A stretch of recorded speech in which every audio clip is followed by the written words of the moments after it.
Salam sejahtera bagi kita semua. Kembali lagi dalam renungan harian kita. Mari Bapak Ibu kita memuji Tuhan dari Kidung Jemaat nomor 387. Ku heran Allah mau memberi. Ku heran Allah mau memberi rahmat-Nya padaku, dan Kristus sudi menebus yang hina bagaiku. Namun ku tahu yang ku percaya, dan aku yakin kan kuasanya. Ia menjaga yang ku taruhkan hingga harinya kelak. Amin. Mari Bapak Ibu kita membuka Alkitab kita dari kitab Hagai pasalnya yang kedua ayat ke-10 sampai dengan yang ke-23. Demikianlah firman Tuhan dengan perikop pembangunan bait suci terancam oleh ikut sertanya orang-orang najis. Pada tanggal 24 bulan yang ke-9 pada tahun yang kedua zaman Darius, datanglah firman Tuhan kepada Nabi Hagai bunyinya, beginilah firman Tuhan semesta alam itu, tanyakanlah pengajaran kepada para imam. Andai kata seseorang membawa daging kudus dalam punca bajunya, lalu dengan puncanya itu ia menyentuh roti atau sesuatu masakan atau anggur atau minyak atau sesuatu yang dapat dimakan, menjadi kuduskah yang disentuh itu? Lalu para imam itu menjawab katanya, tidak. Berkatalah pula Hagai, jika seseorang yang najis oleh mayat menyentuh semuanya ini, menjadi najiskah yang disentuh itu? Lalu para imam itu menjawab katanya, tentu. Maka berbicaralah Hagai katanya, begitu juga dengan umat ini dan dengan bangsa ini di hadapanku. Demikianlah firman Tuhan, dan dengan segala yang dibuat tangan mereka dan yang dipersembahkan mereka di sana adalah najis. Maka sekarang perhatikanlah mulai dari hari ini dan selanjutnya, sebelum ditaruh orang batu demi batu untuk pembangunan bait Tuhan, bagaimana keadaanmu ketika orang pergi melihat suatu timbunan gandum yang seharusnya sebanyak 20 gantang, hanya ada 10, dan ketika orang pergi ke tempat pembalasan anggur untuk menceruk 50 takar, hanya ada 20.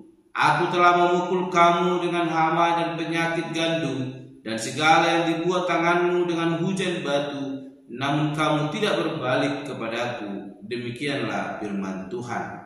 Perhatikanlah mulai dari hari ini dan selanjutnya, mulai dari hari yang ke-24 bulan ke-9, mulai dari hari diletakkannya dasar bait Tuhan, perhatikanlah apakah benih masih tinggal tersimpan dalam lumbung, dan apakah pohon anggur dan pohon ara, pohon delima dan pohon zaitun belum berbuah. Mulai dari hari ini aku akan memberi berkat. Maka datanglah firman Tuhan untuk kedua kalinya kepada Hagai pada tanggal 24 bulan itu, bunyinya, katakanlah kepada Jerubabel bupati Yehuda begini, aku akan menggoncangkan langit dan bumi, dan akan menunggang balikan tahta raja-raja. Aku akan menggunakan kekuasaan kerajaan bangsa-bangsa, dan akan menjungkir balikan kereta dan pengendaranya. Kuda dan pengendaranya akan mati reba, masing-masing oleh pedang temannya. Pada waktu itu demikianlah firman Tuhan semesta alam, aku akan mengambil engkau, hai Zerubabel bin Shealtiel, hambaku. Demikianlah firman Tuhan, dan akan menjadikan engkau seperti cincin meterai, sebab engkaulah yang kupilih. Demikianlah firman Tuhan semesta alam. Amin. Bapak Ibu saudara terkasih dalam nama Tuhan Yesus Kristus, kita kembali merenungkan firman Tuhan, dan saya berikan tema bagi kita semua, yaitu bertekunlah. Sekali lagi, bertekunlah. Bapak Ibu saudara terkasih, firman Tuhan kembali datang kepada umatnya melalui Nabi Hagai dalam ayat ke-10 sampai dengan ke-23 ini. Bagaimana firman Tuhan dengan tegas mengingatkan umat Allah supaya mereka menjaga kekudusan mereka lewat ketekunan hati mereka yang senantiasa mau taat kepada Tuhan Allah, di mana melalui Nabi Hagai Tuhan boleh memberikan mereka suatu pengetahuan agar mereka boleh dapat menjaga kekudusan mereka, supaya mereka tidak mencampurkan hal yang najis dengan hal yang kudus. Dan ketika mereka boleh menjaga kekudusan mereka, kita membaca tadi bagaimana firman Tuhan berkata, maka Tuhan akan memberkati mereka. Bapak Ibu saudara terkasih, Allah kita adalah Allah yang kudus. Dia tidak boleh disamakan dengan hal-hal yang najis, sebab Allah tidak menginginkan hal demikian, sehingga Allah mengingatkan kembali bangsa itu, di mana mereka dahulu telah melakukan keberdosaan dengan mencampur adukan hal yang najis dengan hal yang kudus, sehingga Tuhan menunggang membalikkan segala apa yang mereka perbuat tidak dapat berhasil. Dan hal ini boleh mengajarkan kepada umat itu supaya mereka semakin bertekun melakukan apa yang Tuhan kehendaki. Sebab ketika mereka mau hidup bertekun di hadapan Tuhan Allah, itu akan mengajarkan ketaatan dalam diri mereka untuk boleh senantiasa melakukan kehendak Allah. Dan terbukti Bapak Ibu saling terkasih dalam nama Tuhan Yesus Kristus, di dalam pasal yang pertama, apapun yang mereka tanam, apapun yang mereka lakukan tidak menghasilkan penghasilan yang begitu memuaskan. Namun kita melihat ketika mereka sudah taat berbalik kepada Allah, ketika mereka mau melakukan apa yang Tuhan kehendaki, janji Allah ditepati. Mereka menikmati berkat-berkat yang daripada Tuhan. Namun ketika mereka mengesampingkan apa yang Tuhan kehendaki, apa yang mereka perbuat, apa yang mereka tanam, apa yang mereka lakukan tidak menghasilkan yang memuaskan, namun adalah suatu kekecewaan akibat dari mereka telah mengesampingkan apa yang Tuhan kehendaki. Namun hari ini kebenaran firman Tuhan melalui teguran kepada umat Allah yang boleh Tuhan percayakan kembali untuk membangun bait suci Allah. Mereka diingatkan kembali sebelum memulai pembangunan agar mereka menjaga kekudusan, tidak mencampur adukan kekudusan dengan hal yang najis, sebab Tuhan tidak menghendaki hal demikian. Sehingga mereka diajarkan untuk bertekun melakukan apa yang Tuhan kehendaki dalam hidup mereka. Dan benar Bapak Ibu saudara terkasih dalam nama Tuhan Yesus Kristus, bagaimana janji Allah kepada umat itu bahwa mereka akan mengalami kemenangan di tengah-tengah setiap pembangunan yang mereka lakukan. Sekalipun ada raja-raja, ada negeri-negeri yang kuat, tapi Tuhan berkata, maka Tuhan akan mengguncangkan langit dan akan meruntuhkan segala kejayaan mereka dan membuat umatnya mengalami kemenangan di hadapan Tuhan Allah.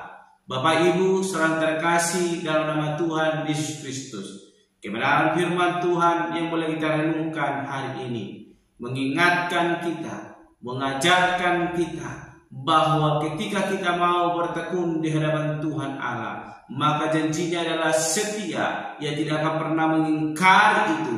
Ia adalah Allah yang setia, yang akan senantiasa melakukan apa yang kita rindukan, apa yang kita boleh rindukan di hadapan Tuhan, maka Tuhan akan boleh melakukan itu. Mari Bapak Ibu saudara terkasih dalam nama Tuhan Yesus Kristus, kita boleh melihat dari kitab Mazmur pasal 145 ayatnya yang ke-19 dikatakan, ia melakukan kehendak orang-orang yang takut akan Dia, mendengarkan teriak mereka minta tolong dan menyelamatkan mereka. Ayat ke-20, Tuhan menjaga semua orang yang mengasihinya, tetapi semua orang fasik akan dibinasakannya. Ini membuktikan bahwa berkat Tuhan akan senantiasa kita nikmati ketika kita mau bertekun melakukan kehendak Allah. Namun ketika kita mulai menyimpang, sebagaimana yang oleh Tuhan firmankan kepada mereka, sebagaimana hukuman boleh terjadi kepada umat Allah karena mereka telah melanggar perintah Allah. Mereka menjadi orang-orang fasik yang boleh Tuhan binasakan, sehingga mereka dilemparkan ke dalam pembuangan, sehingga mereka mengalami penderitaan. Bapak Ibu saudara terkasih dalam nama Tuhan Yesus Kristus, apapun situasi yang boleh kita alami saat ini, kesulitan, kekhawatiran, jangan pernah membuat kita boleh lari daripada jalan Allah. Namun bertekunlah, maka Allah akan mendengar seruan kita. Sebagaimana dikatakan yang ke-18 dalam Mazmur 145, Tuhan dekat pada setiap orang yang berseru kepadanya, pada setiap orang yang berseru kepadanya dalam kesetiaan. Ada banyak orang yang senantiasa berseru kepada Tuhan, namun dia tidak bertekun dalam kesetiaannya kepada Tuhan Allah.